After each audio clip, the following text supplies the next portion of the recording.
Wow, this was a crazy night of CWDC TV. I mean, both Arrow and Flash had like the biggest buildups to Crisis, and I am just shook right now. I'm gonna probably just film this video all the way through. I'm gonna just talk about Flash, then I'm gonna talk about Arrow. I don't even know if I'm really gonna add pictures and all that stuff. I guess I just want to get this out there because wow, this is just so much. So let's start with The Flash, season 6. Episode 8, entitled The Last Temptation of Barry Allen Part 2, which picks up right after the previous episode where we saw Barry get taken over by the Bloodwork virus, and he's now working with Bloodwork, he's under control of Bloodwork, and now Bloodwork is terrorizing the city and creating a zombie army. And I mean, this episode was like just crazy. First, we have Iris and Cisco trying to come up with a plan to save Barry. Cisco is trying to convince Iris that he's already too far gone, that Barry is done. Barry is not there anymore. This is only blood work. Even has this line where he says, we're going to lose him anyway, which is kind of makes sense because they're only a couple days away from Crisis, but this is not the Crisis. And so Iris still has hope, of course, because it's her husband. We see this back and forth between the both of them. And what's really interesting about this episode is you see that both of their plans don't work. Iris's plan, which is to try and emotionally appeal to Barry, doesn't work. And then Cisco's plan to use this weapon on Bloodwork, which would then in turn save Barry and the rest of the city, doesn't work either. So they're both kind of left like, well, our separate plans didn't work, so now we have to work together. And it does really show how much everybody's really how hard it's hitting everybody that Crisis is coming. And to have this happen right beforehand was crazy. For Iris to lose her husband so early, not really, but like, you know what I mean? He was being controlled by an evil force. He was Dark Flash. Like, that whole thing was crazy. We also see Camilla and Cecile. I don't know, I was blanking on her name for a second. We see them in the office where everybody has an office, like where the Citizen is, where Ralph's PI business is, and where Cecile's practice is. And that place is getting overrun by zombies too. Now, Cecile works as a zombie detector because of her empath power, so she can sense the fear because all of these people are operating off of fear.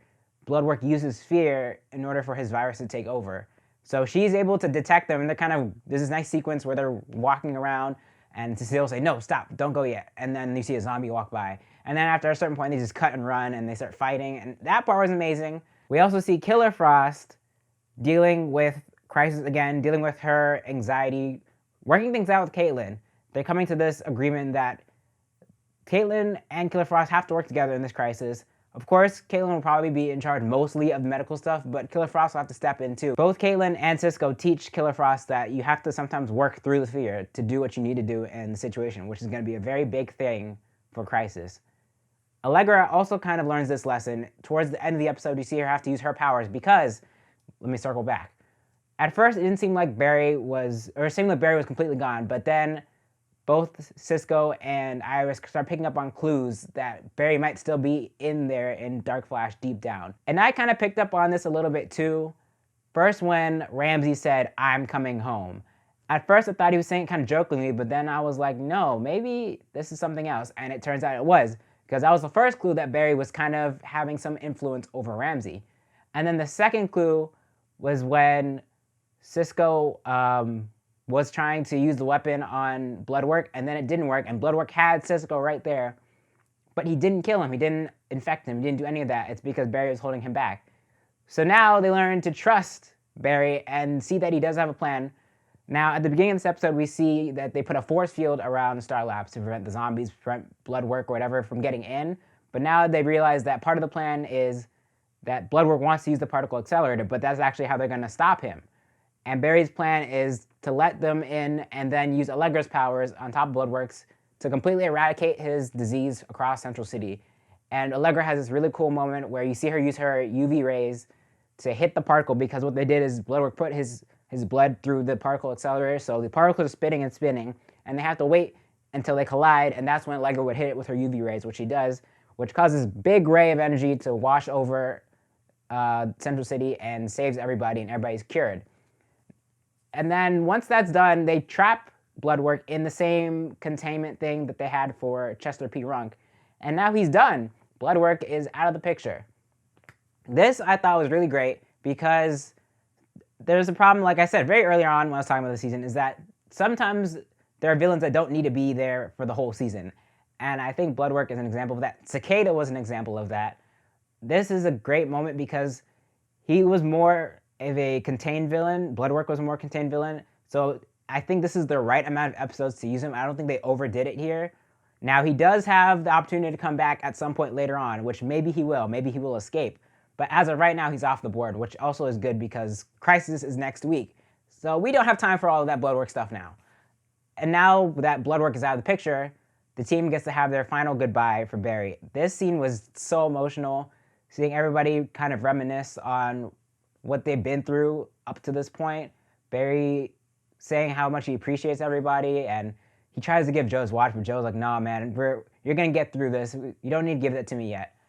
And Cisco talking about where they started before there was doppelgangers and multiple Earths. It was just them fighting metahumans, and that really took me back too. And this scene actually really hit me in the field because it really made me realize, yeah, Crisis is coming very soon. And everybody just was talking about how great Barry was and how they're going to do without him being there. Now, the only thing that I thought was missing from this moment was Ralph. I don't know what happened to him. Once he got cured, he just disappeared. I feel like he needed to be in this moment too because he's been with them now for about 3 years. So seeing him not there did kind of was but overall I thought that scene was really well done. Everybody acted their butts off. I mean, this whole episode, this whole arc, everybody did amazing. And now we have Crisis, and they were checking on the watch, and immediately as midnight hits, the antimatter wave starts showing. The clouds turn red. Crisis is here. And for all of the CW shows, they've been showing this clip of Nash Wells finally unlocking the Monitor's lair or whatever it is. And so I think it is pretty certain now that he is going to be Pariah. Because again, we see an Arrow, which comes right after, that we see something similar happen with Lila. So here we are. This is it. The Crisis is here. Next week, Sunday, is Crisis on Infinite Earths. And I'm so excited. I'm so scared. I think this episode of Flash did a really good job of wrapping up their individual story, but also getting us ready for Crisis. This is going to be a big one, like really big. So, have you seen this episode of The Flash? What did you think? Let me know down in the comments. Also, don't forget to like this video, share, and subscribe. I will probably do one video for the first half of Crisis, which would be part 1 through 3, and then next year do part 1 or part, I guess, 4 and 5, because it's a 5-part thing, when that comes. So, look forward to that. See you in the next one.